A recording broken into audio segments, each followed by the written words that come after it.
Bom dia! Hoje, segunda-feira, 18 de janeiro. Estamos dando início a mais uma reunião matinal. Hoje teve relatório Focus aí.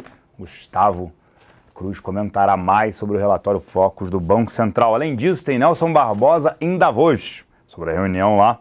Vamos ver aí o que vai sair, né, nas suas apresentações para os investidores, principalmente ali estrangeiros. Além disso, a Marina, né, Silva, candidata às eleições presidenciais em 2014, alertando aí em relação ao TSE, né, a propinas, possíveis propinas aí, as campanhas da Dilma e, obviamente, o vice, né, Michel Temer. Vamos ver qual o andamento disso. Marina estava bem quieta. Lá fora, a China seguindo aí com medidas para segurar o câmbio, bolsas pelo mundo sem uma direção única. Hoje, feriado nos Estados Unidos, os futuros funcionam, estavam operando no verde.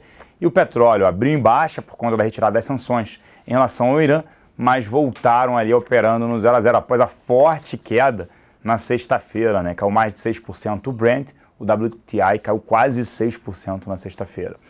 Hoje, né, a gente tem um relatório, nós enviaremos, sobre na sexta-feira eu participei de um almoço com 12 gestores no Rio de Janeiro, na casa de 12 gestores no Rio de Janeiro, gestores focados em ações. E aí tem muita coisa falada, muitos ativos que a gente falou, estará disponíveis, esse relatório estará disponível na internet para clientes XP. Então, você é cliente XP, terá acesso aí a informações relevantes sobre ações e dessa reunião com 12 gestores que ocorreu na última sexta-feira, extremamente relevante para saber a cabeça deles, o que eles estão gostando, por quê, quais motivos, o que eles não gostam, onde eles estão investindo em ações, se é momento ou não, segundo esses 12 gestores no Rio de Janeiro. Agora vou falar sobre esse macro relatório Focus lá fora, China, impactos e a semana que tem Copom. Convido aqui o Gustavo Cruz. Bom dia, Gustavo. Bom dia, Celso. Bom dia a todos. Mais um começo de semana. Semana a gente vai ter menos indicadores no sentido de quantidade, mas a gente tem os indicadores que a gente vai ter, vão ter muita relevância, então é bem importante ficar atentos. Na parte externa, amanhã a gente já tem o PIB da China, é o PIB do último trimestre, então já vai fechar o PIB de 2015. Expectativa se eles vão conseguir alcançar os 7% de crescimento ou não, que era a meta do governo. Na quarta-feira a gente tem inflação ao consumidor dos Estados Unidos, que também vai movimentar bastante. Na última semana a gente teve alguns indicadores, principalmente da indústria, que desapontaram. Os investidores acreditaram que a indústria está indicando que a economia não está tão bem assim, mas eles vão ficar bem atentos com certeza a esses dados de inflação na quarta-feira. E na quinta-feira a gente vai ter a reunião do Banco Central Europeu. Eu acho que o principal ponto não é nem, eles provavelmente não vão mudar nada das taxas de juros deles, mas é importante ficar atento ao que vão falar depois os membros, principalmente o Mário Draghi, o presidente do Banco Central Europeu. Está começando a surgir alguma pressão da parte da Alemanha, dos banqueiros da Alemanha, que eles acham que as taxas estão muito baixas, então é importante ficar atento a esses três principais eventos na parte externa. Hoje pela manhã a gente teve dois destaques vindos da China. Um foram os preços de novas moradias. Eles seguiram em alta pelo 8º mês seguido, alta de 0,2% em dezembro contra novembro. E na comparação anual, alta também de 0,2%. Outro ponto da China também foi que eles anunciaram que vão cobrar compulsório de depósitos onshore no mercado offshore de bancos estrangeiros envolvidos em negócios com o mercado offshore, que antes era só cobrados o compulsório só era cobrado para bancos chineses. Os bancos chineses eram cobrados 17% de compulsório, os bancos estrangeiros não tinham cobrados nada, não tinham taxa zero, e a partir da próxima semana, na segunda-feira, eles vão ser cobrados, ainda não foi anunciado se vai para 17% também, mas isso fez com que hoje o yuan se fortalecesse 0,6% ante o dólar. As bolsas na Europa estão bem divergentes, não estão conseguindo seguir uma linha estreita, como o Celso falou, os preços de petróleo estão oscilando bastante hoje pela manhã, não estão definindo uma direção única, tem horas tá entre queda e avanço, sem direção bem clara ainda para a gente ter certeza, mas de qualquer forma a queda deles nos últimos dias tem derrubado um pouco as bolsas. Indo para a parte doméstica, a gente teve hoje pela manhã o boletim Focus, e mesmo com a perspectiva de que a gente vai ter uma alta da taxa de juros na reunião do Copom essa semana, na quarta-feira, a inflação segue avançando para o Boletim Focus, então os analistas não acreditam na eficiência, nem na eficiência, nem na potência de uma alta de taxa de juros para conter as expectativas inflacionárias. Então, para 2015-16, o IPCA foi de 6,93 para 7 e para 2017 de 5,2 para 5,40. Acho que é bem crítico isso, mostrando bastante que o Banco Central perdeu a linha, perdeu a mão na inflação do país. Outro ponto agora, como o Celso comentou um pouco na entrevista da Marina, ela foi bastante questionada por que ela está tão omissa. Ela falou que está bem focada na estruturação do seu partido, do Rede, falou que não tem ainda nenhuma certeza se vai concorrer a novas eleições, que o foco total dela é no partido. Disse que o ideal não é um impeachment via deputados, mas via TSE, que é para caçar a chapa Dilma Temer, e também comentou, nas palavras dela, que a desgraça que estamos vivendo hoje é porque as pessoas não dizem o que precisa ser dito, não fazem o que precisam ser feito e só fazem e dizem o que dá voto. Por último, destaque aqui, 2 destaques, um na agenda. A gente tem sexta-feira IPCA 15 de janeiro.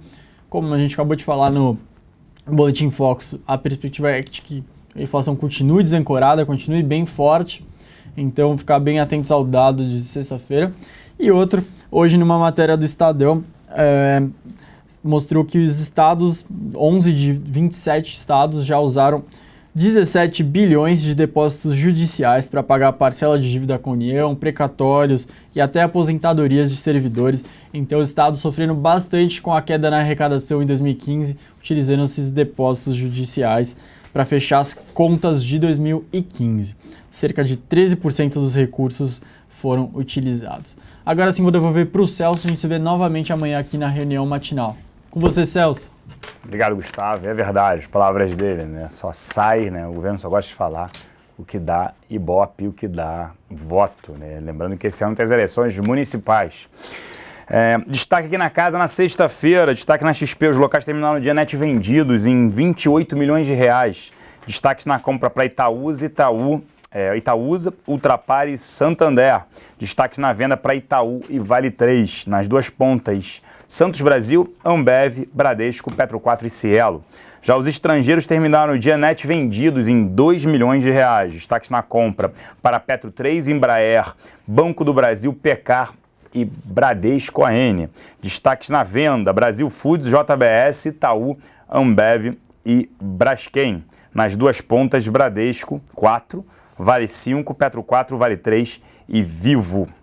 Destaques aí seguem, né, no noticiário, informações sobre a Petrobras. Diversas informações, o ativo sofreu muito na sexta-feira, muito por conta não só da forte queda no preço do petróleo, do barril, que hoje, né, foram retiradas as sanções, o petróleo amanheceu embaixo, chegou a bater $27, mas se recuperou, opera próximo à estabilidade, mas também por declarações da presidente Dilma na sexta-feira, num café com jornalistas, informando que não descartaria um aumento de capital. É aquilo que a gente já vem destacando desde após as eleições em 2014, ativo ali na casa de R$16 a R$7, nós recomendamos short em Petrobras e seguimos short no ativo, sempre acreditando que teriam 4 saídas, né, 4 caminhos para a companhia perseguir. Ela já estabeleceu 3, falta ainda 1. Esses 3, né, são desinvestimentos, a venda de ativos. Ela vem tentando, mas vendeu só $700 milhões no ano passado. Esse ano espera vender mais de $14 bilhões. Difícil ver essa cifra, essa soma. Deve vender a Braskem? Sim, mas mesmo assim isso ajuda, mas não resolve o problema da companhia, que seria ali a Braskem, $1 bilhão e pouco apenas. Então seria 10% do montante que a companhia pretende vender. Fora isso que se reduz, né? Na venda de ativos você reduz também a geração de caixa que a companhia detém.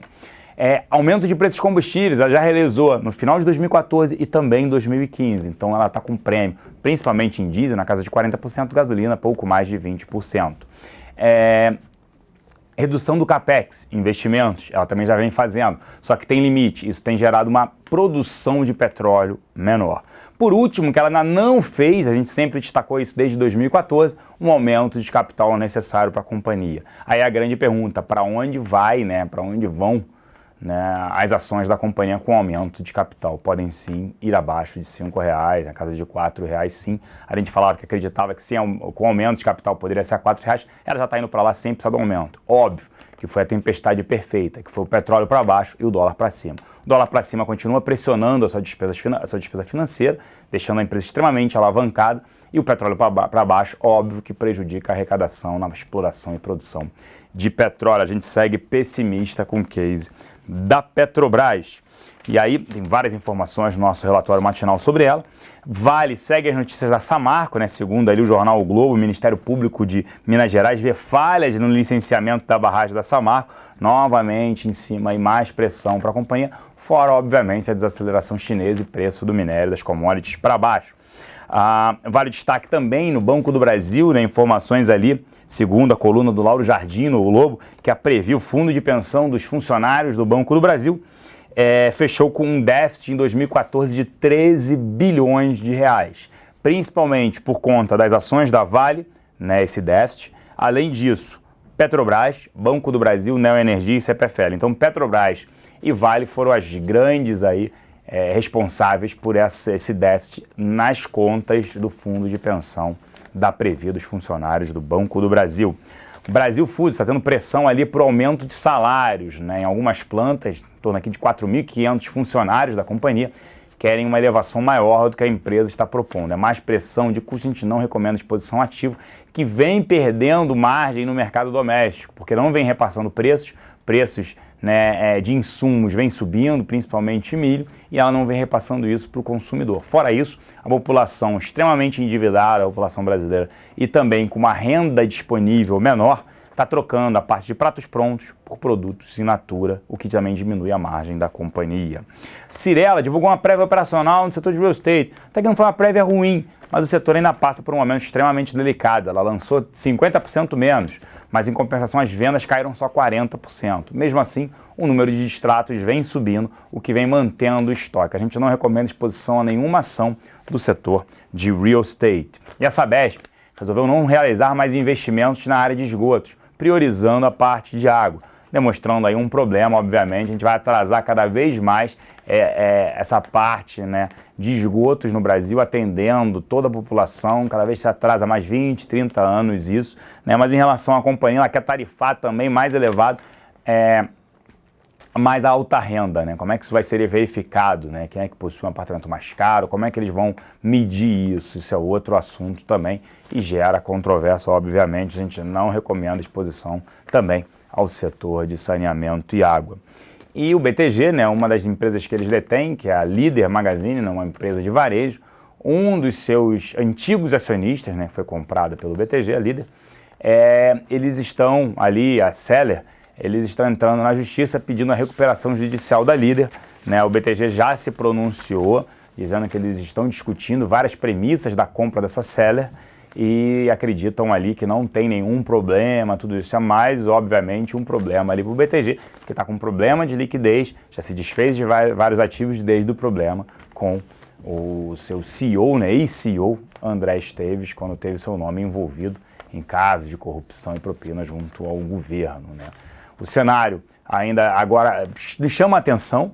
A gente sempre destacou aqui que o múltiplo preço sobre lucro, né, valor de mercado sobre lucro da Bolsa, o médio histórico é 10,7, está 9 vezes, 9,2, está bem próximo ali.